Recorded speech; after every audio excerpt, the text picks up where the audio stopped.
Programme થવાનો હોય એ આ જગ્યા પર થાય છે, પણ અત્યારે બધું ખરાબ. જોઈ લો, આ છે પુલ, અહીંથી વચ્ચેથી જવાનું આપણે અંદર.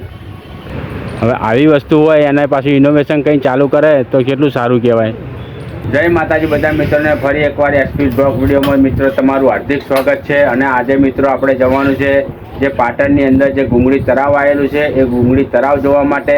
અને આપણે મિત્રો જઈશું હવે ગુંગળી તળાવ જોવા માટે. હું તમને બતાવીશ ગુંગળી તળાવ જે જૂનામાં જૂનું તળાવ છે. પહેલાં તળાવ ખોદેલું નહોતું, અત્યારે ખોદીને તળાવ બનાવેલું છે. મોટું તળાવ છે અને પાણી નહીં, ખાલી તળાવ પડ્યું છે. તો મિત્રો આપણે જવાનું છે ગુંગળી તળાવ જોવા માટે. પહેલાંનું તળાવ મિત્રો એવું હતું, હાવ પૂરેલું તળાવ હતું. અને આજે આપણે જઈશું નવું તળાવ જે બનાવ્યું છે ગુંગળી તળાવ આપણે જોવા જવાનું. તો મિત્રો આ છે જે ગુંગળી તળાવની અંદર જવાની એન્ટ્રી. તો હવે આપણે જવાનું છે અંદર મિત્રો. તો તમે વ્લોગમાં જોડાયેલા રહેજો અને ચેનલને સબસ્ક્રાઈબ ના કરી હોય તો મિત્રો ચેનલને સબસ્ક્રાઈબ પણ કરી દેજો. જો અહીંથી જવાનું અંદર આપણે, તો અંદરથી હું તમને બતાવીશ આખું તળાવ અને કેવું લોકેશન છે જોઈ લો.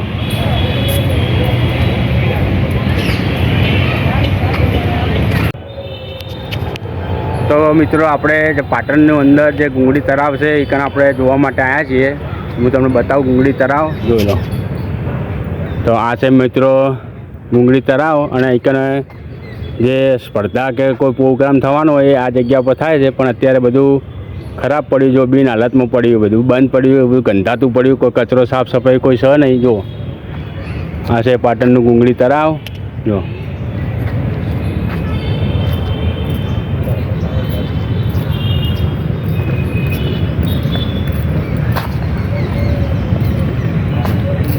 તો આપણે જઈએ આગળ પેલી બાજુ.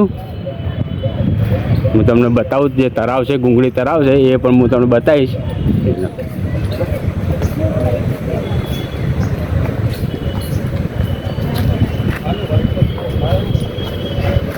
જોઈ લો, આ છે ગુંગળી તળાવ.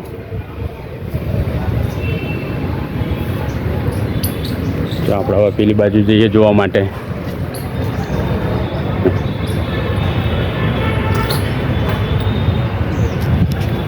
તો મિત્રો જે પાટણનું છે ગુંગળી તળાવ જે એકને ચોમાસાના વરસાદના દિવસે આ પાણી ભરાતું હોય છે. અત્યારે ગટરનું પાણી ચાલુ છે અંદર. જુઓ આપણે જઈએ પેલી બાજુ, એ બાજુથી તમને બતાવીશ. આ છે પાટણનું જૂનામાં જૂનું તળાવ જે પહેલાં ખોદેલું નહોતું, અત્યારે ખોદીને ઊંડું બનાવેલું છે. જો પહેલાં ચોમાસું આવતું ને તો વરસાદના કારણે આ પાણી ભરાઈ જતું અને આજુબાજુ સોસાયટીમાં પણ પાણી ભરાઈ જતું હતું. પણ આ ખોદ્યું છે ત્યાંનું આજુબાજુ સોસાયટીવાળાને શાંતિ થઈ ગઈ છે, તો પાણી ભરાતું નહીં. જો અને અહીંકને સવારે વહેલા બધા જોગિંગ માટે આવતા હોય છે, જે ચાલવા માટે. જો અહીંથી બધા ચાલતા હોય સવારે વહેલા. ને પેલું વચ્ચે છે જો એ કને તમને હું બતાવીશ. તો આપણે જઈએ એ કને. તો મિત્રો તમારે પણ એ કને આવવું હોય કલાક બે કલાક કાઢવા માટે, ટાઈમ કાઢવા માટે, તો તમે એ કને આવી શકો છો. બહુ મજા આવશે એવી જગ્યા છે. જો ખાલી ખમ પડ્યું છે.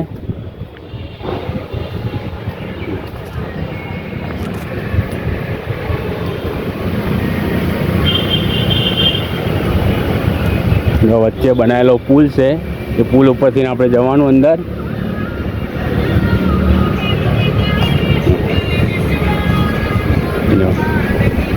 આ છે પુલ, અહીંથી વચ્ચેથી જવાનું આપણે અંદર.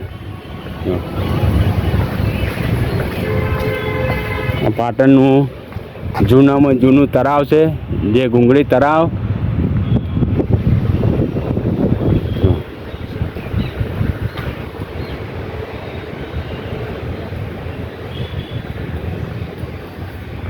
તો મિત્રો તમે વ્લોગમાં જોડાયેલા રહેજો.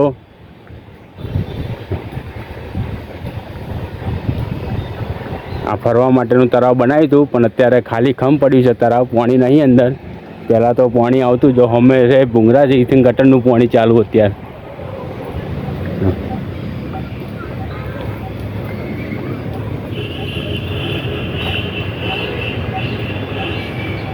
જોઈ લો મિત્રો, ચારે બાજુ 4 છત્રીઓ છે. જો એક આ છત્રી છે, એ પેલી બાજુ છે છત્રી, વચ્ચે છે વડલો ઉગાડેલો છે.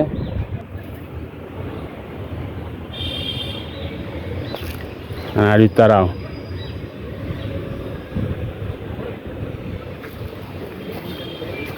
આ તળાવ એટલું મસ્ત છે, જોવાલાયક તળાવ છે, જે પાટણની અંદર આવેલું તળાવ છે, જે ગુંગળી તળાવ. તો મિત્રો આ છે નગરપાલિકાની આપણી જે બેદરકારીના કારણે છે. નગરપાલિકાને આપણે તો એટલું જ કહેવું છે કે આવા તળાવ હોય, આવા જોવાલાયક સ્થળ હોય, એમને સુધારો કરીને, સાફ સફાઈ કરીને, એનું રિનોવેશન કરીને પાછું એનું ચાલુ કરવું પડે અને પબ્લિકનો ઘસારો એકને વધે એવું કરવું પડે.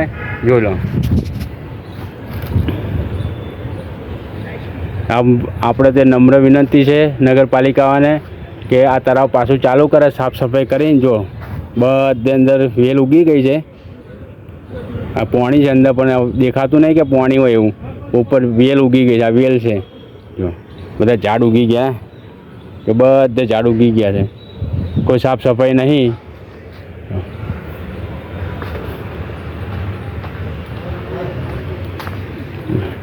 આટલી મસ્ત જગ્યા છે જોવાલાયક, તો પણ બેકાળજીના કારણે આવી જગ્યાઓ બિન હાલતમાં પડી છે. બાકી સાફ સફાઈ કરી, ઇનોવેશન કરીને પાછી એને ચાલુ કરે તો પબ્લિકનો ઘસારો પણ વધી જાય અને ઇન્કમ પણ ચાલુ થઈ શકે એવું છે. તળાવ એકને બોટિંગનું ચાલુ કરે ને, જો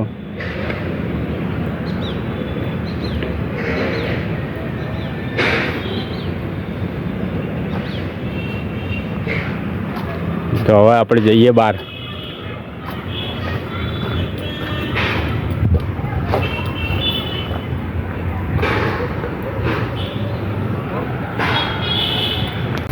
તો મિત્રો આપણે ઠેક બહાર આવી ગયા છે પુલ ઉપરથી. મેં તમને વિડીયો બતાવ્યો. તો મિત્રો આની અંદર કમેન્ટ જરૂર કરજો તમે કે આ તળાવને પાછું ઇનોવેશન કરીને ચાલુ કરે તો સારું. આપણે તો નગરપાલિકાવાળાને એટલી જ નમ્ર વિનંતી કરીએ છીએ કે નગરપાલિકા આવા તળાવો ને આવા જે જોવાલાયક સ્થળ હોય એ મિત્રો ચાલુ કરે તો સારું. જો પાટણની અંદર આવા ઘણા તળાવ બંધ છે, જોઈ લો. તો હું તમને આગળથી પણ બતાવીશ.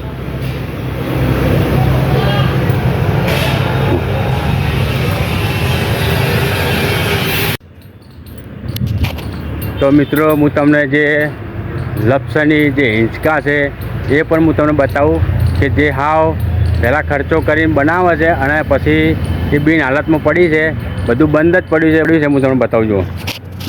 જો આ છે જે નાના છોકરાને રમવા માટેના, જો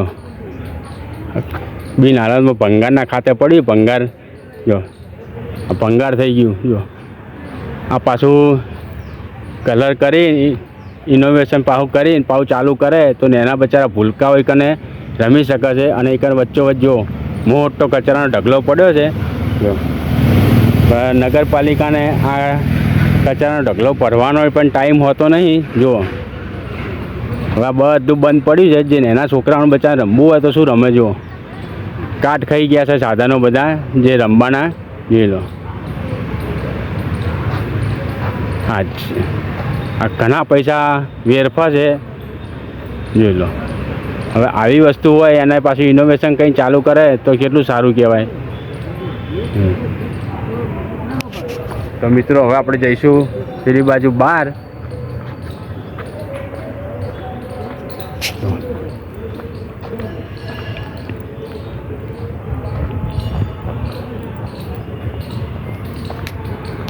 વિડીયોને આપણે આટલે એન્ડ આલીએ છીએ. એન્ડ આલતા પહેલાં હું તમને જણાવી દઉં કે આ વિડીયો તમને ગમ્યો હોય તો લાઇક કરજો, શેર કરજો. ચેનલને સબસ્ક્રાઈબ ના કરી હોય તો મિત્રો ચેનલને સબસ્ક્રાઈબ પણ કરી દેજો. મળીશું ફરી એક નવા વ્લોગ વિડીયોમાં.